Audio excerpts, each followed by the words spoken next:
trop me présenter, mais dans le contexte du sujet de ce soir, c'est intéressant à noter déjà que j'ai un petit accent. Hein, je n'arrive pas à le cacher, c'est gentil. Je suis américaine d'origine. Je suis arrivée en France en 98, où j'ai démarré ma première agence web à Lyon.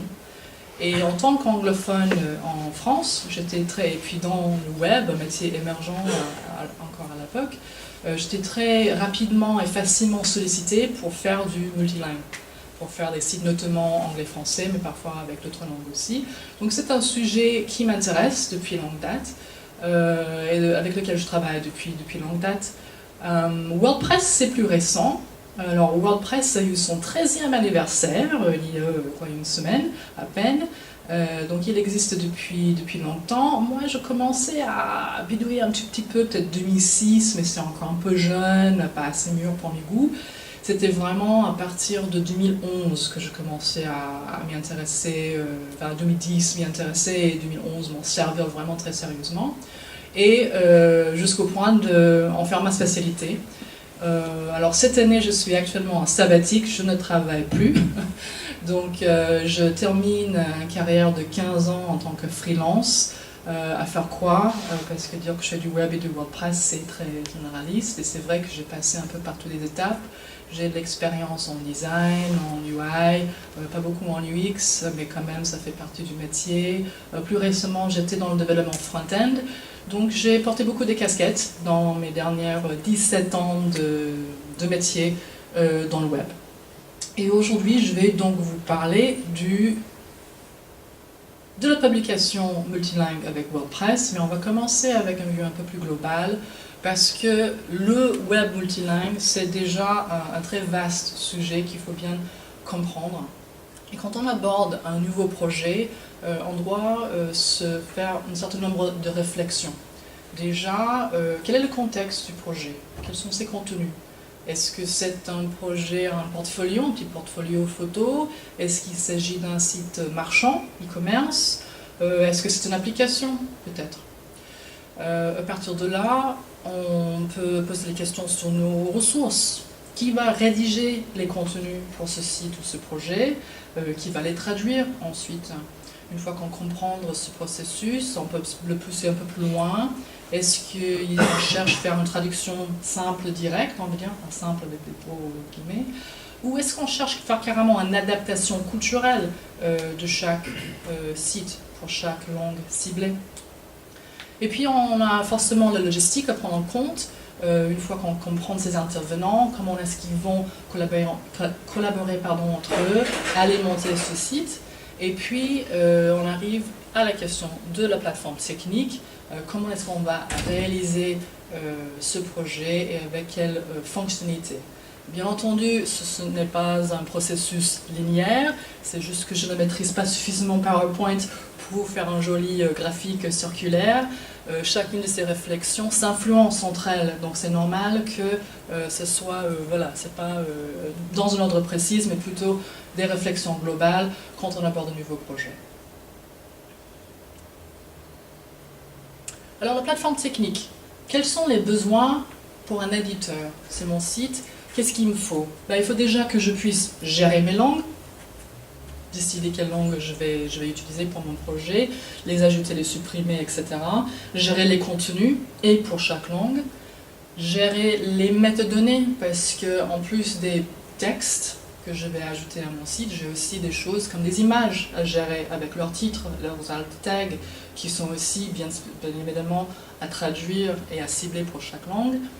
Encore une question de logistique, peut-être un besoin de workflow, comment faire fonctionner, gérer les différents intervenants, les donner leurs droits d'accès, etc., valider les textes, éventuellement des petites préférences, notamment sur tout ce qui est rédirection. Imaginons un cas où il y a un texte qui n'existe pas dans une langue. Qu'est-ce qu'on fait dans ce cas-là? Est-ce qu'on redirige l'utilisateur vers la page d'accueil? Est-ce qu'on a une landing page qu'on met à la place? Ou bien la reconnaissance d'utilisateur, est-ce qu'on va faire une redirection automatique sur la reconnaissance d'une adresse IP ou bien le navigateur, la langue de navigateur de la personne? Et l'utilisateur, quels sont ses besoins? Tout d'abord d'avoir une navigation facile. hein. Il veut pouvoir naviguer dans le site tranquillement, avoir aussi la connectivité des pages. S'il arrive dans une langue, il veut trouver le même contenu dans une autre. Moi, et j'aurais dû le mettre en haut, surtout c'est le contrôle. Alors, anglophone en France, je voyage pas mal, j'ai mon clavier en français, enfin mon navigateur en français, mais je préfère naviguer en anglais, ça c'est ma langue de préférence. Combien de fois est-ce que j'ai tombé sur un site qui veut me forcer de regarder, de consulter en français, ou bien que je me trouve à l'étranger, ça m'est arrivé, j'étais en Espagne dernièrement, et le site m'obligeait de consulter en espagnol, qui est un peu ridicule. Donc je veux en tant qu'utilisateur avoir le contrôle de mon expérience. Il faut que je puisse rechercher, bien entendu, dans la langue.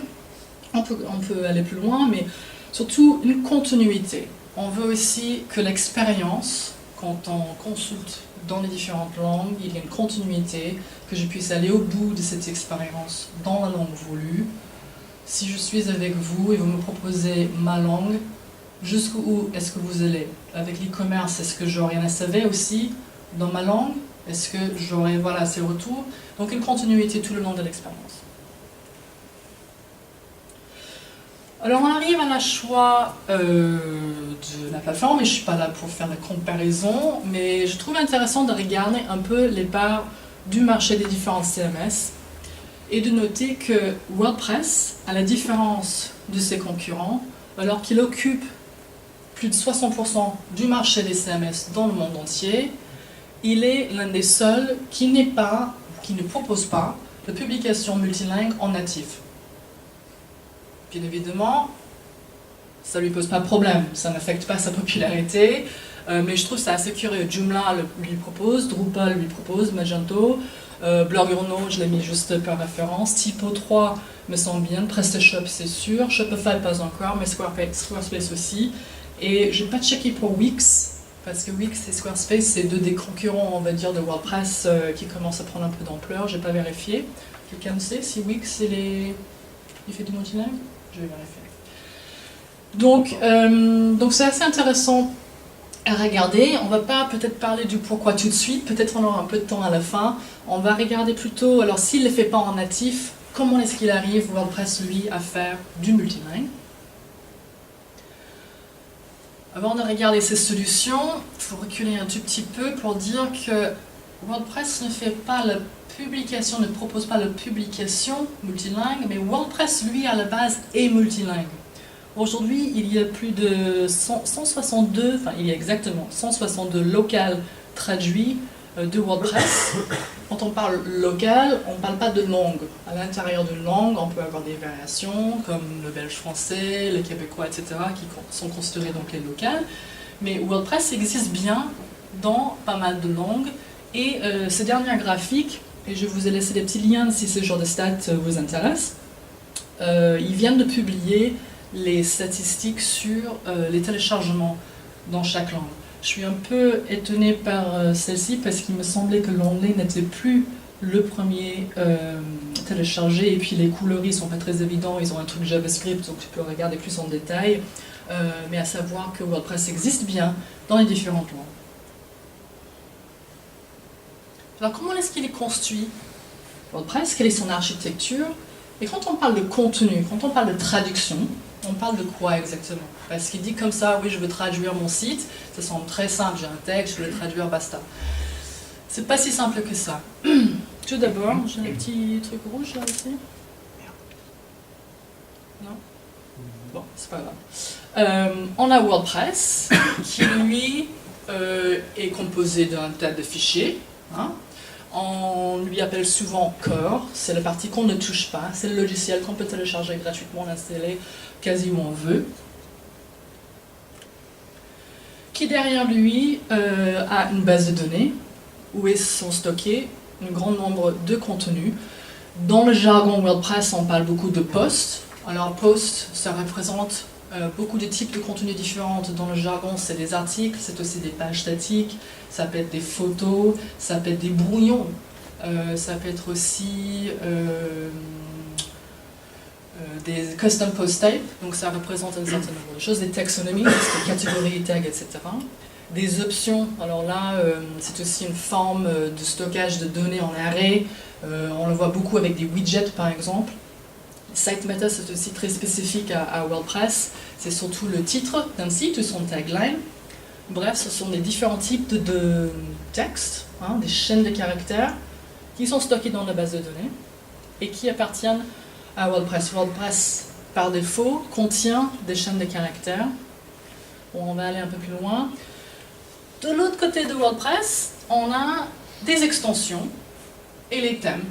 Les extensions qui nous permettent de rajouter de la fonctionnalité à WordPress, et puis les thèmes qui sont l'habillage graphique. Si on achète un peu trop ces thèmes sur ThemeForest, ils peuvent aussi rajouter pas mal de fonctionnalités, mais à la base ils sont censés être uniquement un habillage graphique. Dans les fichiers WordPress, dans les fichiers des extensions et dans les fichiers des thèmes, on retrouve aussi des chaînes de caractères. Comment est-ce qu'ils sont traduits? On utilise une fonction getText avec des fichiers extérieurs, on appelle les POMO, pour faire la traduction de ces chaînes de caractères. Donc entre les fichiers WordPress, les fichiers, et quand je dis fichiers, je parle des fichiers PHP, parfois JavaScript, les fichiers des thèmes, et toutes les données stockées dans la base, ça c'est beaucoup de sources différentes de contenu à traduire. Jusque-là, ça va? Allez, on continue. Hop. Bon, oui, c'est le dernier petit détail, le fait que les extensions aussi peuvent être amenées à rajouter des contenus à la base de données. Donc ça fait un petit bazar à déjà trouver des solutions et à ne pas oublier et à mettre en place dans sa stratégie de traduction. Alors pour des fans de code, je vous montre juste un petit exemple rapide et très classique d'un getText, d'un appel getText. Là c'est pris du thème 2015, un thème par défaut de WordPress, où on voit ici une petite fonction pour créer des liens de navigation, hein, très classique, les posts suivants, les posts précédents, avec donc les appels qui sont très spécifiques à WordPress. Ici, on voit le getText. On ne peut pas aller très en détail sur ce point. Si ça vous intéresse, on en parlera après. Une forme pour en faire, c'est un double underscore, avec entre parenthèses le texte à traduire. Alors, la norme aujourd'hui, c'est on part de l'anglais. Ce n'est pas une obligation, c'est une norme parce que ça facilite le partage de thèmes, d'extensions, etc. partout dans le monde.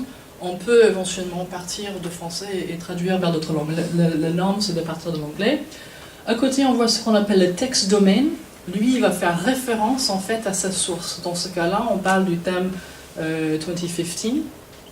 Et à côté, on va trouver nos petits pomos. Là, je n'ai pas d'exemple, mais je peux aussi vous montrer si ça vous intéresse, qui nous permet d'enchaîner pour chaque langue des traductions pour dire page suivante, page précédente.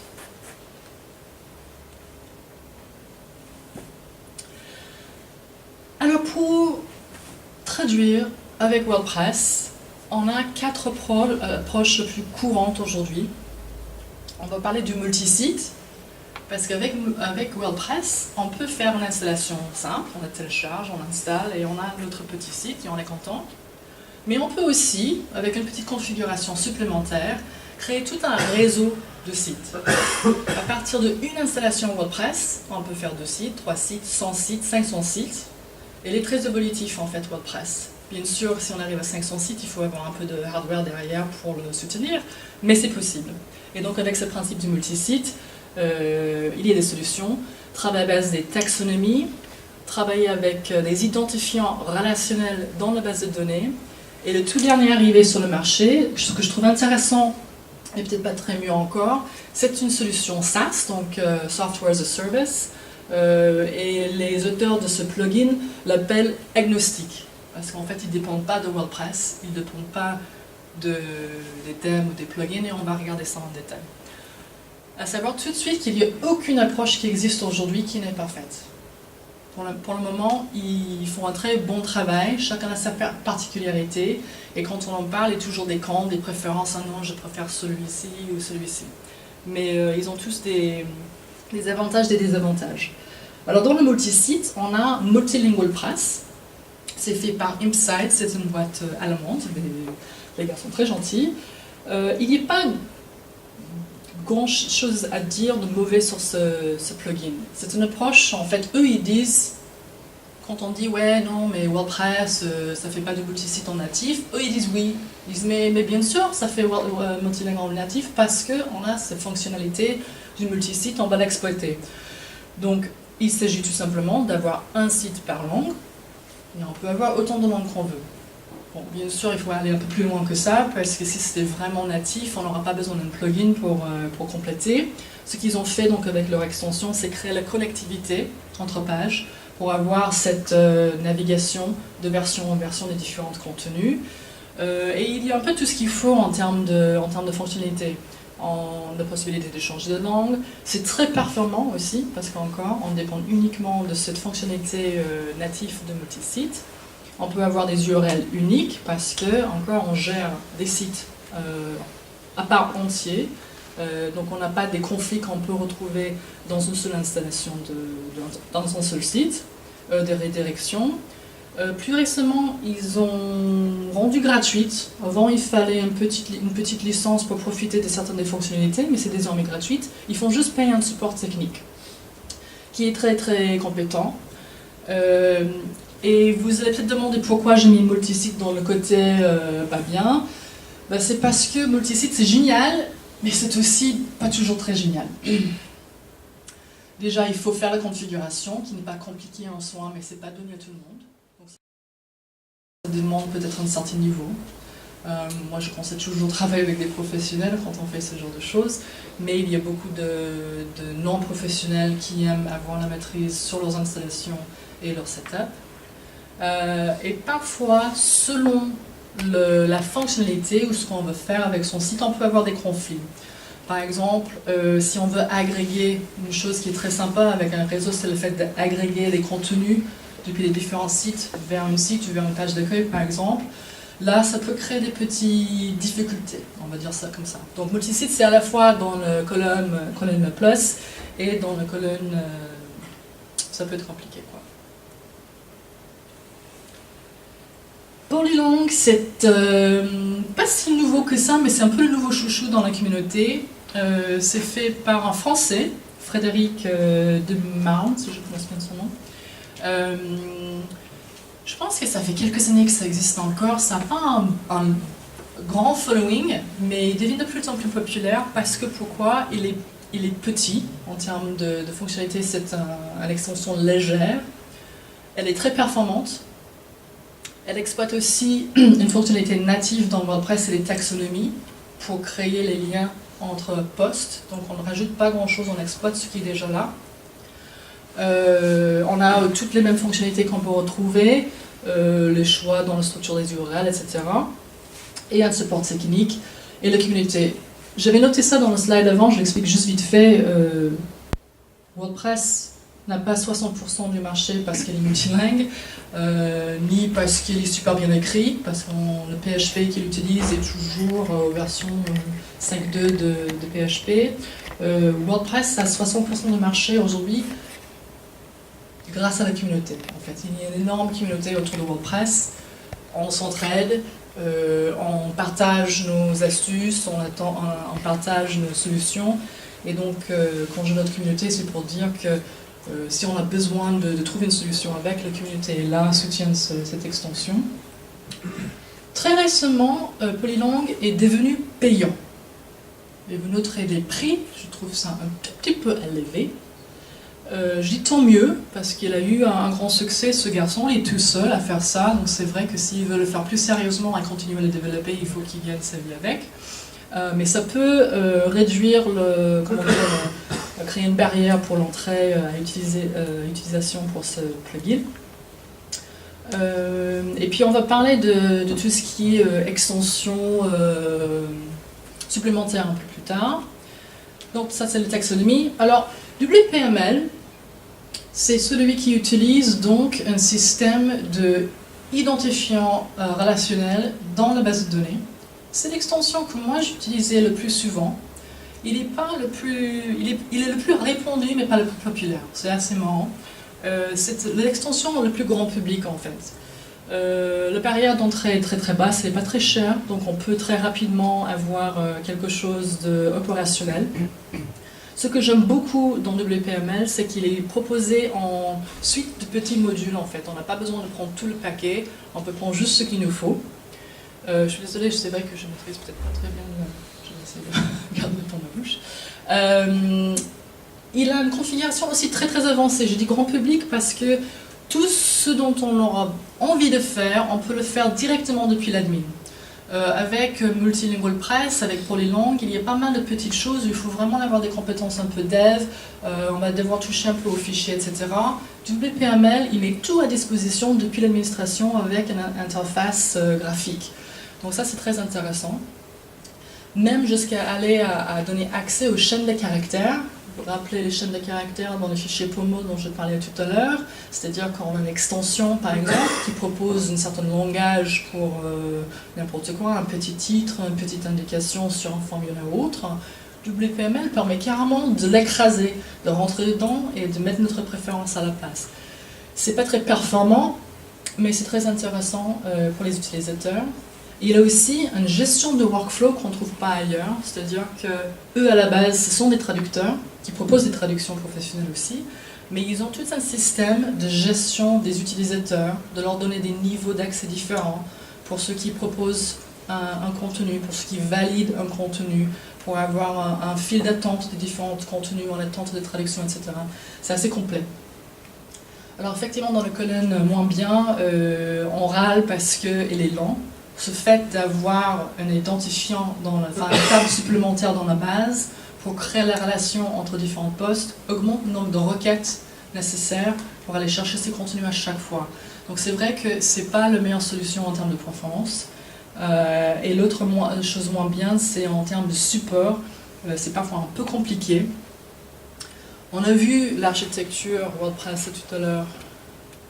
C'est complexe. Hein, on a déjà WordPress à la base qui lui est complexe et sur du code legacy, donc peut-être pas forcément à jour avec les toutes dernières technologies parce qu'on veut garder notre base utilisateur. Il a tout un tas d'extensions que WPML ou notre auteur de plugin ne maîtrise pas. Il ne sait pas que si tu as 5 extensions à ton site ou si tu en as 30, et tout va jouer pour éventuellement créer des petits conflits ou des petits soucis.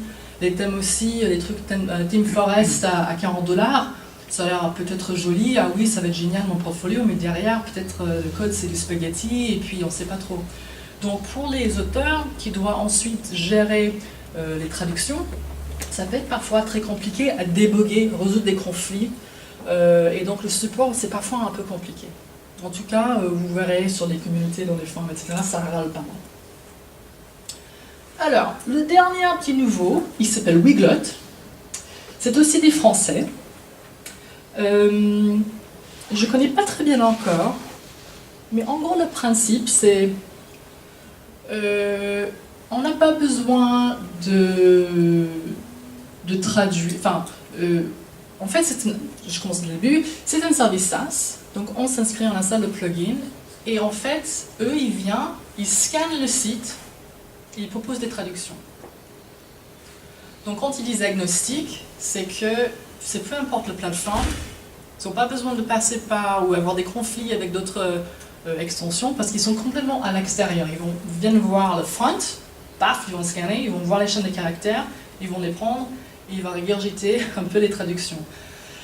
Alors quand j'ai entendu ça au départ, je dis mais c'est pas possible, là, ça va faire du Google Translate, ça va pas du tout. Apparemment, ils travaillent pas mal et ils ont un système de... Bon, ils vont proposer des choses de base, un peu comme WordPress propose maintenant des choses de base. On a des normes aussi dans le jargon, par exemple. On n'est pas censé dire plugin, il faut qu'on dise extension pour être bien dans la francophonie. Mais on peut aussi proposer donc, ses propres traductions. Mais ça passe toujours tout par leur service SaaS. Donc, les choses intéressantes, oui, c'est indépendante de la plateforme. Eux, ils proposent ça gratuitement pour des tout petits sites. Donc peut-être c'est une bonne entrée pour certains qui veulent juste démarrer avec quelque chose de pas trop compliqué, mais ils veulent avoir cet accès-là. Et que peut-être une traduction qui n'est pas parfaite n'est pas grave pour ce business-là. Alors de l'autre côté, moi, être dépendante d'une service extérieure, ça me met toujours un peu mal à l'aise. L'appartenance du contenu, que ça vit chez quelqu'un d'autre, pour moi c'est aussi un peu flou. Qui traduit? C'est Hein? eux? C'est les deux. C'est-à-dire d'un côté ils proposent, ils ont une grosse base de données stockée qui reconnaît certaines... J'ai pas creusé très loin dedans, je serais intéressée de passer un peu plus de temps, mais c'est ça le concept. D'un côté ils peuvent régurgiter un texte, une traduction, et de l'autre côté tu peux dire non mais moi je veux mon texte, et tu passes par leur système qui intègre ton texte, mais tout via leur service SaaS. Et tout est hébergé chez eux? Tout est hébergé chez eux. Alors normalement, ils annoncent une performance, niveau de performance assez élevé, mais encore, déjà on voit parfois avec des scripts en CDN qu'on installe, le jour que ça rame, ça rame quoi, donc on est toujours dépendante sur quelqu'un d'autre, leur machine, etc. Alors on m'avait parlé de directionalité, je ne sais même pas si c'est un mot en français, je l'ai mis quand même, parce qu'on m'avait fait la remarque, quelqu'un qui l'avait testé, et toujours cette question aussi, la langue source. Mon texte de base, il est dans quelle langue? Je traduis depuis quelle langue vers quelles autres langues? Et ça, c'est souvent un problème, enfin, une question récurrente. Il semblait qu'il y avait aussi des choses encore à développer sur cet aspect de langue source, en fait. Côté prix, ça reste accessible. Je pense que c'est marrant comme idée. J'aimerais tester un petit peu plus, surtout juste par curiosité, parce que c'est vachement original, en tout cas. Donc voilà un peu les 4 approches très générales. Ce n'est pas les seules extensions qui existent. Dans les taxonomies, on en a plusieurs d'autres. Les Zililong qui en fait, Polylang c'est un fork de Zililong qui existe toujours, mais Polylang a pris le dessus, tout simplement. Donc il existe autre chose, mais c'est à peu près les 4 approches générales à la question de publication multilingue avec WordPress. Alors à partir de là, l'avenir. Là, c'est la question qui m'intéresse beaucoup en ce moment. L'année dernière, j'étais à WordCamp Europe. Vous savez ce que c'est un WordCamp? Ouais? Quelqu'un qui ne sait pas? C'est des conférences autour de WordPress. C'est un peu comme un barcamp qu'on peut avoir pour un sujet dev quelconque. Là, c'est des conférences dédiées à WordPress. Elles sont entièrement gérées par des bénévoles, donc à but non lucratif. Et il se passe partout dans le monde. On est à 2 officiels en France, donc WordCamp Paris et WordCamp Lyon. WordCamp Paris a eu lieu en mois de février et WordCamp Lyon, ils attendent encore des dates d'être à la rentrée. Et WordCamp Europe a été commencé il y a quelques années. L'année dernière, et ça bouge, c'est assez rigolo. Ça change de ville chaque année. L'année dernière, on était à Séville et il faisait très très chaud. Mais c'est... on était combien l'année dernière? On était genre 1200 personnes. Cette année, ça va être à Vienne, dans quelques semaines, là, et on attend 2200 personnes et encore. Donc c'est vraiment des grosses gatherings, je ne sais pas comment dire, de fans de WordPress, d'intéressés de WordPress. Et c'était donc l'année dernière, je fais mon grand écart, qu'on était un petit groupe intéressé par ce sujet, qui se sont posé des questions. Si on pourrait changer quelque chose dans le corps pour... soit sans aller jusqu'à amener la publication en natif, mais peut-être pour faciliter le travail de ces extensions, pour qu'ils puissent être plus performants, trouver un meilleur standard entre elles, comment est-ce qu'on pourrait faire? Donc on a monté un petit think tank pour étudier cette question. Alors malheureusement, au fur et à mesure des mois, on avait tous d'autres choses à faire et le groupe est un peu mort en cours de route. Et dernièrement, j'étais amenée à reposer la question parce que j'étais sur un podcast avec plusieurs auteurs de plugins, notamment Frédéric Demarle de Polylang et Rémi Ndega de Weglot. J'ai posé la question, vous les auteurs de plugins, qu'est-ce qu'on pourrait faire avec WordPress pour lui rendre plus, enfin, je sais pas, friendly, pour faciliter votre travail à vous en tant que développeur d'extension? Et j'étais assez étonnée parce que dans la communauté, encore une fois, on a tendance à râler sur des choses qui ne vont pas. Ouais, pourquoi WordPress, c'est pas multilingue, c'est pas normal, gna. Ils m'ont dit, mais c'est pas ça le problème. WordPress n'est pas le problème c'est dans la standardisation. Le problème, c'est qu'on a, je pense que j'ai peut-être mal réfléchi, mais mes slides, je vais sauter à celle-ci. on a des produits comme WooCommerce. Pour ceux qui ne connaissent pas WooCommerce, WooCommerce c'est l'extension par excellence pour faire du e-commerce avec WordPress. L'année dernière, il a été racheté par Automattic, une des grosses sociétés derrière WordPress. Et depuis cette année-là, il a eu une augmentation de 114% en téléchargement. Pour moi, les questions de l'avenir, en quelque part, d'une part, va être ici. Parce que moi, quand je pense au multilingualisme, le besoin du multilingualisme dans le web, quand je regarde les clients qui j'essaie de convaincre de faire du WordPress et qui partent chez PrestaShop, c'est beaucoup pour cette question-là de e-commerce. Et aujourd'hui, alors que des autres extensions disent oui, on peut tout traduire avec notre extension, WooCommerce a la particularité d'avoir une architecture qui nécessite une extension en plus pour être compatible avec. Donc pour chacune de ces plugins, chacune de ces extensions, avec l'exception de Weglot, il y a l'extension WooCommerce pour Polyline, l'extension WooCommerce pour WPML, l'extension WooCommerce pour Multilingual Press. Et ça, c'est un peu problématique. Donc pour moi, l'avenir reste en partie de trouver cette standardisation pour que quand on a nos 10 extensions, nos 20 extensions, nos 30 extensions qui vont faire tourner notre site, on a moins de problèmes de conflit. Vous comprenez ce que je veux dire? On a une norme qui nous permet de résoudre ces problèmes, d'avoir besoin d'une extension pour que mon extension marche avec l'autre extension. Si c'est clair. C'est une norme sur le langage, sur PHP en fait. C'est dans l'architecture même des... Parce que là, par exemple, on imagine que c'est un custom post type à la base, WooCommerce, qui crée deux rubriques. Il crée WooCommerce qui a toute la configuration, les settings, et à côté, il a les produits. Produits, c'est les custom post type, avec ses textes venus ici, mes catégories de produits, etc. Mais après, on a plein d'options. On a le prix, on a le prix de vente, le prix promo, on a tout ce qui est attributs. Et la façon dont ces données sont enregistrées et stockées, il n'y a pas encore de normes. Il y a des petites particularités qui font que voilà, on a besoin d'un intermédiaire pour faire communiquer l'extension de traduction avec l'extension de WooCommerce. Et tous les plugins seraient compatibles avec cette norme. Ça les obligerait, les créateurs de plugins, à retravailler leur code? Ou si une norme apparaissait, tout le monde pourrait se coller dessus sans problème? Je pense que oui, je pense qu'il y aura forcément des améliorations à faire de tous les côtés. Reste d'abord à trouver cette norme, reste d'abord à trouver... parce que WooCommerce, c'est un exemple, parce que pour moi, c'est vraiment... moi, je mise là-dessus, je mise sur un peu l'influence de ce produit-là, qui va aussi prendre une plus grande part du marché par rapport à WordPress en général. WooCommerce va... Voilà, on a déjà 60% du marché des CMS, avec WooCommerce qui commence à être beaucoup plus, on va dire, commun. Il y a quelques années, WooCommerce, on disait « ouais, non, c'est chaud, PrestaShop ». Aujourd'hui, WooCommerce, ça fait du chemin.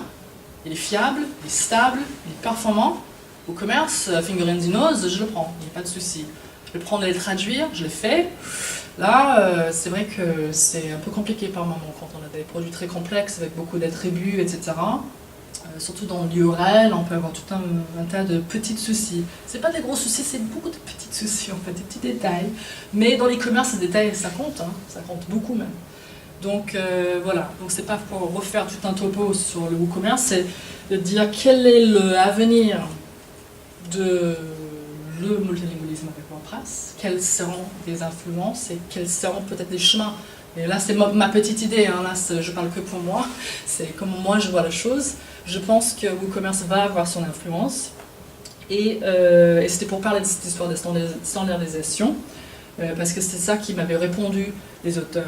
Ceux qui, en gros, ont rendu notre petit think tank un peu obsolète, parce que nous, on voulait un peu révolutionner le monde avec WordPress, enfin, côté WordPress.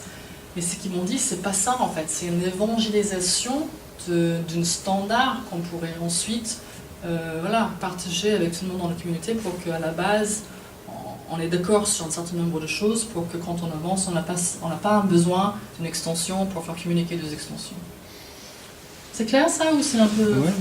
Ça veut surtout dire en fait que, c'est toujours le même problème, hein, mais je suis pas du tout dans le domaine de WordPress tout ça, mais moi sur les questions d'internationalisation et de localisation, en fait, c'est un deuxième aspect. D'abord, parce que je pense effectivement qu'il faut commencer très en amont et très haut. En général, quand on part sur des projets, même quand ils semblent uniquement francophones, je dis toujours, hein, coder en anglais, le code en anglais, l'interface en anglais, la documentation en anglais, parce qu'on ne sait jamais comment ça va venir demain. Les ressources en anglais, je veux dire même les fichiers Photoshop, les calques doivent être en anglais, parce que effectivement un jour ça va partir on ne sait pas où. Donc il faut. Alors, déjà, ça c'est un premier problème. Et le deuxième problème, effectivement là-dessus, c'est le problème de WordPress, c'est-à-dire que étant donné sa base installée, étant donné effectivement son poids, il va évoluer très très lentement. Donc arriver à effectivement faire évoluer la base d'utilisateurs pour arriver à standardiser tout ce petit monde, ça va prendre des années. Et les microdata, ça pourrait pas... non, le problème c'est que en gros, les gens de WooCommerce ont fait un choix, bien ou pas bien d'ailleurs, j'en sais rien, mais c'est même pas la question, quand ils ont décidé d'implémenter une certaine façon des choses. Maintenant, ils ont un tel poids dans la communauté que le temps que... même si eux changent, il va falloir des années pour que tous les gens qui avaient l'ancienne version migrent. C'est ce qui s'est passé avec OS Commerce, qui a mis des années à crever. J'en ai fait le OS Commerce. Oui, mais voilà, c'est un truc qui a mis des années à crever alors que c'était obsolète depuis des années. Ça va pas crever. Ça va pas crever. Loin de là. Tu sais pourquoi? Parce que c'est pas open source. De quoi? C'est open source, mais c'est géré par une société derrière avec des gens qui sont payés pour travailler sur les. Oui, ce que je veux dire, c'est le poids de la de l'histoire. Bon, effectivement, on voit effectivement le temps qu'a mis WordPress à arriver à quitter PHP 4, par exemple. Ils auraient dû le faire il y a des années. Là, ils sont en PHP 5.2, c'est encore des années. Attention. Non, mais... Ils auraient dû. Parce que là, on va rentrer dans toute notre discussion, et j'ai un dernier point à faire. Là, ça va. Je pense que le problème d'arriver à faire migrer les milliers de gens, ou les millions de gens qui font des extensions, effectivement, pour qu'effectivement ils arrivent à adopter un standard, c'est un travail qui va s'étendre sur des années, c'est ce que je veux dire en fait. Je suis d'accord. Il y a une chose à prendre en compte par contre. Ça ne veut pas dire qu'on ne devrait pas le faire. Mais effectivement, le problème, c'est les problèmes d'évangélisation qui ne sont pas du tout techniques, effectivement. Déjà, c'est une question, avant d'évangéliser, d'avoir une solution.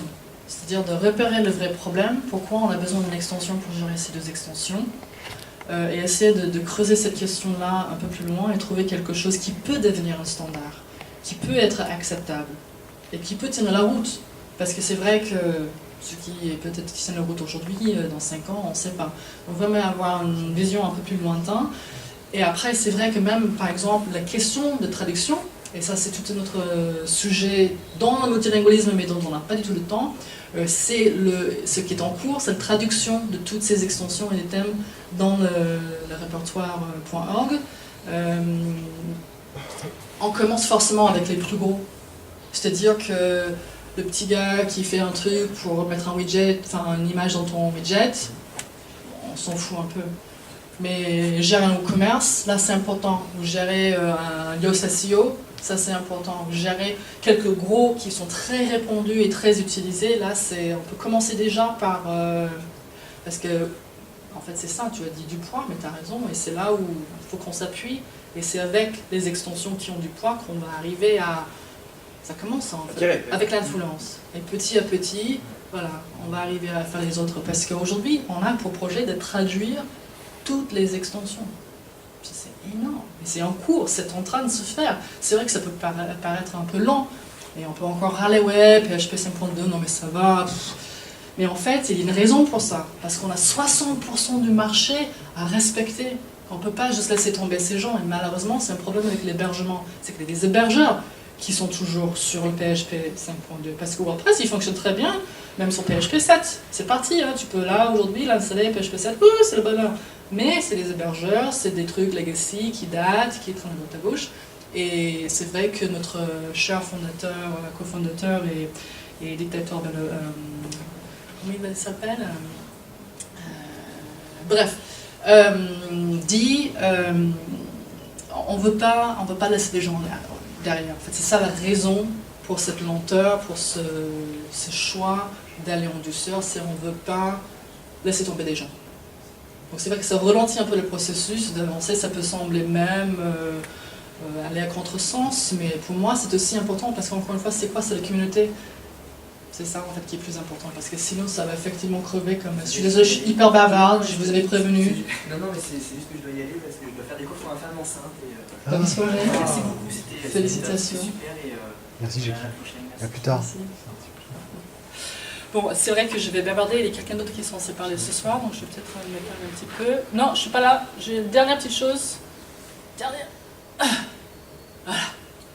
La dernière petite chose dont je voulais vous parler, c'était The REST API. Je ne vais pas vous expliquer en détail ce que c'est. Est-ce que ça vous parle? Pas beaucoup. Ok, quelques-uns. En gros, l'avenir aussi de WordPress, c'est le JavaScript. Donc même si on râle encore sur le PHP, et on ne va pas quitter le PHP non plus, mais l'avenir, même le présent du WordPress, c'est le JavaScript. Et j'étais en train de chatter avec un automaticien, quelqu'un qui travaille chez Automatic dernièrement, donc la société, une des grandes sociétés derrière WordPress. Et je lui pose cette question, alors, si on pourrait changer, qu'est-ce que ça serait? Et il me dit, en fait, nous on a travaillé sur cette question et on a trouvé des solutions dans l'abstraction de la question grâce aux interfaces JavaScript qu'on est en train de créer. Alors si ça ne vous parle pas, je vais essayer d'être un tout petit peu plus explicite, mais après je vais donner le microphone. On a WordPress.org, c'est là où on peut aller, on peut télécharger gratuitement WordPress, on peut l'installer chez OVH, mais il ne faut pas parce que, plutôt chez SiteGround par exemple, c'est gratuit, etc. Et à côté, on a WordPress.com, qui est le même code base en fait, mais c'est en SaaS, c'est-à-dire qu'on va chez WordPress.com, on s'inscrit et là on peut avoir son joli petit site. Il y a un peu plus de contraintes, mais c'est aussi pour ceux qui ne veulent pas ou qui ne sont pas assez techniques pour télécharger et installer, une manière d'accéder à avoir son site rapidement. Alors dernièrement, WordPress.com a créé Calypso. Enfin, le projet s'appelait Calypso et c'était un projet pour créer une interface utilisateur, une application en fait, que tu peux télécharger sur ton desktop, sur ton phone, pour avoir une meilleure interface, communication avec ton espace admin sur ton WordPress.com en fait. Et cette application a été construite grâce au REST API, qui est donc une API qui permet de communiquer avec WordPress, mais en asynchro, avec une jolie interface JavaScript qui fait quoi? Ça fait que c'est hyper rapide en fait. On a une rapidité insane. On a beaucoup de choses en real time par exemple. On peut faire beaucoup d'effets un peu jolis qui nous rappellent un peu le Flash des années 2000, des trucs qui font transition et tout. C'est très joli. Mais surtout c'est rapide et ça nous amène vers des applications mobiles hyper intéressantes. Et me parler de ce projet, le fait qu'ils ont vu dans la création de ces interfaces JavaScript qui faisaient un peu abstraction de cette question des chaînes de caractères en fait. Je ne peux pas vous expliquer plus en détail ce qu'il voulait dire parce que je ne sais pas. Je ne suis pas développeur JavaScript et je me suis dit là comme ça, ah ouais, l'abstraction des chaînes de... Ouais. Donc il y a un truc là que je ne comprends pas encore très bien, mais je pense que c'est très intéressant, je pense à creuser parce que tout ce qu'on a regardé c'est beaucoup basé sur le PHP. On n'a pas vraiment parlé de JavaScript et comment lui il entre dans jeu quand on parle de fichiers sources, etc. Donc je pense que parler de l'avenir de ces questions-là, c'est beaucoup dans les nouvelles interfaces qu'on va voir et dans les extensions qui ont du poids, comme WooCommerce, qui vont influencer les marchés, qui vont nous apporter, nous forcer à trouver des solutions. Pour répondre à la question, en fait, le truc c'est justement de déléguer en fait et de contourner l'historique en fait. La réponse à ça, c'est qu'en fait, si on fait une interface REST, on va communiquer en anglais. Et en format ISO, on va envoyer des dates en ISO, etc. On ne va pas se poser la question de traduire les interfaces. Et on va déléguer ça à quelqu'un d'autre qui est l'interface. Et ça, les gens vont devoir la recoder aujourd'hui. Donc on va leur dire, codez-la tout de suite, proprement. Enfin, mais tu as toujours les données à traduire. C'est en base. Alors, en fait, le problème, quand tu traduis l'interface, il y a deux aspects, effectivement. Tu as le contenu lui-même, effectivement, les posts, etc. Ça, il y a des gens qui vont avoir besoin, éventuellement, même de les traduire ou pas, d'ailleurs. Mais après, tu as tout ce qui est autour. Tu as la date du poste, tu as le format de la monnaie, etc. Et ça, tu as intérêt, en fait, quand tu codes, en fait, à tout stocker dans... Alors, les monnaies, ça, c'est à stocker dans une monnaie, mais à stocker, on va dire, sous forme d'un chiffre, en fait. Après, éventuellement, tu vas le mettre en euros, en dollars, etc. Les dates, tu vas les mettre en ISO, et tu vas déléguer ça le plus tard possible à ton client. En fait, le fait de dire que tu passes par une interface REST, en fait, c'est que tu vas dire, bah, c'est plus le cœur historique de WordPress, avec toutes les couches de choses qui ont été accumulées par les années qui peuvent le faire. On délègue ça à quelqu'un, et donc celui-là, il va repartir d'une base neuve, et donc on va lui dire, dès le départ, prends cette contrainte. C'est pour ça que ça va aller plus vite, en fait. C'est dans ce sens-là, moi, Je pense pas de la même chose, mais c'est quand même intéressant, parce qu'encore là, je vois que ta préoccupation, c'est vraiment aller plus vite et avoir une bonne base, alors que tout le philosophie, le principe WordPress, c'est legacy code, c'est bien. Donc ça va pas changer. Ce qui se passe, c'est que par-dessus de ce legacy code qui effectivement ne nous permet pas d'aller plus vite, maintenant on peut avoir cette couche supplémentaire. Et quand il parlait d'abstraction, je ne pense pas qu'il parlait de le code à la base, je pense qu'il parlait effectivement de la manière dont on repère les chaînes de caractères, quand on arrive à faire le tri et avoir quelque chose qui est déjà plus standard à la base. Parce qu'encore là, on a vu les fichiers POMO, les options qui sont un truc hyper pénible à traduire en arrêt et récupérer dans la base, et puis les différentes chaînes, blocs de champs de texte, etc. dans la base de données. Donc on a déjà différents formats à traiter. Je pense que ce qu'il voulait dire, c'est que après, je sais pas. C'est vraiment une question qu'il faut que je creuse. C'est un sujet qui m'intéresse. Pour moi, c'est vraiment quelque chose que je vais mettre à étudier à quasi plein temps prochainement. Mais je pense qu'il y a vraiment des choses à regarder. Et peut-être qu'ils vont influencer des choix qu'on fait derrière, ou peut-être qu'il y a quelque chose qu'on va changer d'encore. Parce qu'on étudiait déjà plusieurs pistes qu'on avait. C'était déjà, ils ont refactoré les taxonomies là dernièrement, parce qu'il y avait plusieurs petits soucis dans les taxonomies qui posaient problème pour les traductions. Donc peut-être on va terminer par apporter une toute petite modification qui va juste dégager des solutions pour des extensions. Je ne sais pas, mais je pense que c'est intéressant et je pense que c'est à suivre. Et je pense que si vous avez un projet WordPress, il ne faut pas avoir peur de tester ces solutions multilingues. Et puis si vous avez des questions, attendez au moins 1 heure parce que là, ma voix quitte et j'en peux plus. Mais je vous remercie beaucoup de votre écoute, votre patience et à tout à l'heure.